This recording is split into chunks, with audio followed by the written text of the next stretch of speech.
Awesome Sauce Network's coverage of Computex 2016 is brought to you by Gigabyte, Fantex, CableMod, and G-Skill. Without them, I would still be at home with more free time. Click the links in the description for more info. Alright guys, I've made my way over here to the Asus booth. They've got a lot of cool stuff, but I really just care about the video cards for some reason here at Computex 2016. And this is really exciting. This is their ROG Strix GTX 1080. This thing is pretty wicked, and it's going to be launching later this week, so keep an eye out for it. It's pretty awesome. You can see it's got a completely new re-engineered and redesigned cooler.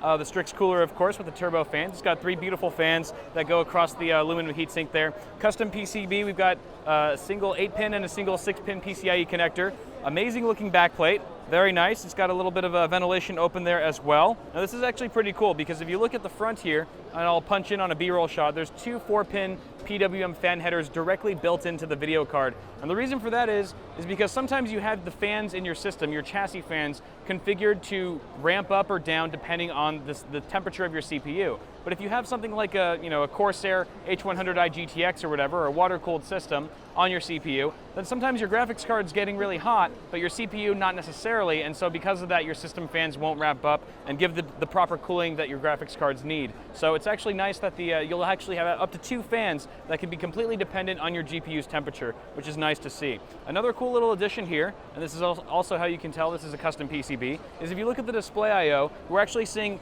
of course, your dual-link DVI, but in addition to that, you've got 2 DisplayPort and 2 HDMI. And the reason why Asus has pretty much X'd out one of the display ports and replaced it with HDMI is because you're going to be filling up that HDMI port with an Oculus Rift or an HTC Vive anyway, which basically leaves you with no more HDMI outputs on your video card. And since a lot of people are still using HDMI-based monitors, Asus figured it made a lot more sense to have at least 2 of them on there instead of 1. So altogether, a pretty awesome card.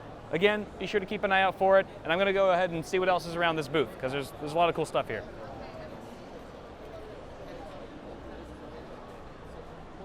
All right, guys, I've moved about 10 inches from the video card, and now we have the ROG XG Station 2.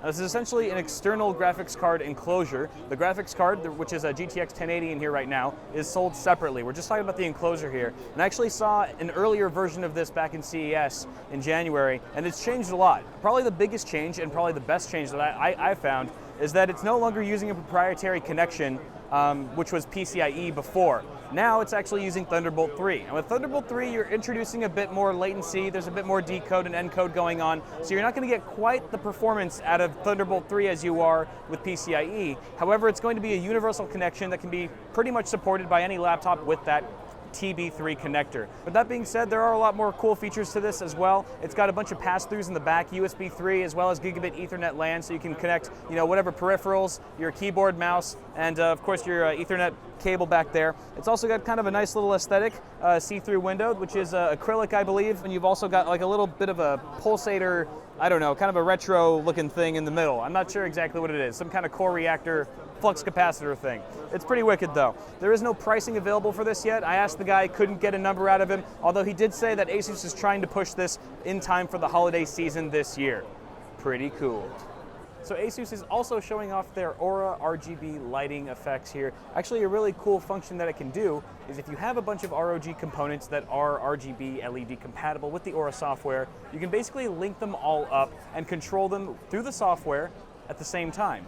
And not only that, you can see that they're completely synced. So right here we've got an ROG motherboard, a PCIe graphics card, you get the LED strips inside the case, keyboard, mouse, and even the LEDs on the monitor. They are all in sync. Actually, they're not quite in sync right now. They're actually, I think an Asus rep came by and like scrambled the settings, but I swear to God, they were like perfectly in sync a second ago. This is going horribly wrong. Anyway, you should just take my word for it that this feature is awesome and it does work. Back to you, me. All right, guys, that is pretty much going to wrap it up here for my coverage of the Asus booth at Computex 2016. Thank you all so much for tuning in. Hope you enjoyed the content. And special thanks to my sponsors once again for making this trip possible. Shout outs to Gigabyte, CableMod, G-Skill, and Fantex. Go ahead and check out the links below if you want more info there. But thank you guys so much for tuning in. I'll be seeing you guys in the next one.